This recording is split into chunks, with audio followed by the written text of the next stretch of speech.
नमस्कार। हमारे मुहावरों की आज की कहानी में आपका स्वागत है। और हमारी आज की कहानी है घोड़ा बेचकर सो गया। एक बार एक हसन नाम का सौदागर था। वह अरबी घोड़ों का रोजगार किया करता था। उन दिनों अरबी घोड़ों के दाम काफ़ी अच्छे मिला करते थे और इसीलिए हसन दूर दूर तक घोड़े बेचने के लिए जाया करता था। और माना जाता है कि एक बार वह हिंदुस्तान आया और उसने देखा कि वीर पुरुष सभी घोड़े रखते हैं, पर यहाँ के घोड़े अरबी घोड़ों से कम नहीं थे। इसलिए उसके अरबी घोड़ों को खरीदने वाला भी कोई ग्राहक उसको नहीं मिल रहा था। बेचारा इस राज्य से उस राज्य भटकता रहा। रास्ते में जंगलों से गुजरता तो कुछ घोड़े खो गए और कुछ को शेर चीते अन्य जानवर खा गए। इस कारण उसका मन बहुत दुखी था। उसने सोचा कि अगर इसकी असली कीमत ही मिल जाए तो ठीक है, वरना इन्हें वापस ले जाऊंगा तो बहुत बड़ा घाटा लगेगा। आखिरकार एक दिन ऐसा हुआ कि हसन का सौदा हो गया और उसके सारे घोड़े एक ही व्यक्ति ने खरीद लिए और थोड़ा सा मुनाफा भी उसको हो गया। अब घोड़े बिक गया तो वह बहुत खुश हुआ। अब हसन का मन निश्चिंत हो गया और वह कई दिनों से न तो भरपेट खा सका था और ना ही चैन की नींद सोया था। इसलिए वह रुपये लेकर एक धर्मशाला में आकर ठहर गया। सोचा आज धर्मशाला में आराम कर लूं और कल अपने देश को लौट जाऊंगा। अब उस धर्मशाला या सराय में उसने अच्छा अच्छा खाना भरपेट खाया और एक बढ़िया सा बिस्तर अपने लिए ले लिया और रात को सो गया।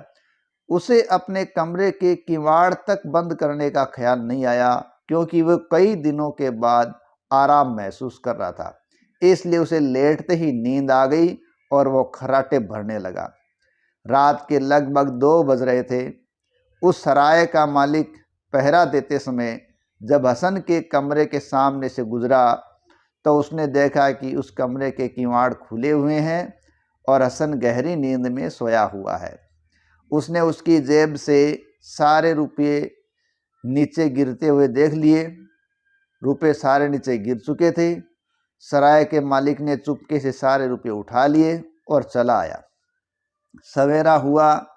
सराय का मालिक हसन की प्रतीक्षा कर रहा था कि देखूं जागने पर होता क्या है।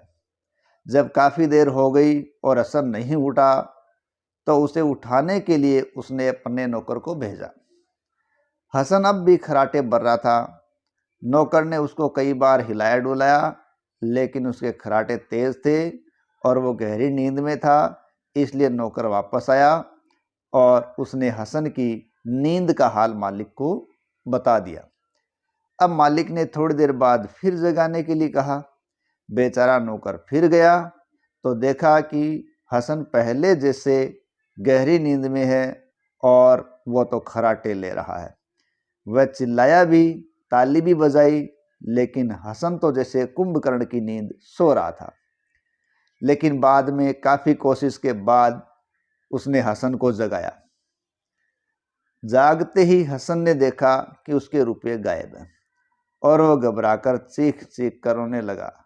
मेरे रुपये, मेरे रुपये, मेरे पैसे कहाँ गए, कहाँ गए। रोने चीखने की आवाज़ सुनकर सराय का मालिक और तमाम आसपास काम कर रहे लोग वहाँ इकट्ठे हो गए। हसन रो रो कर कहने लगा कि बड़ी मुश्किल से उसने घोड़े बेचे थे और किसी तरह सिर का बोझ उतरा था। अब ये नई मुसीबत आ गई। मैंने जो पैसे कमाए थे वो सारे चले गए।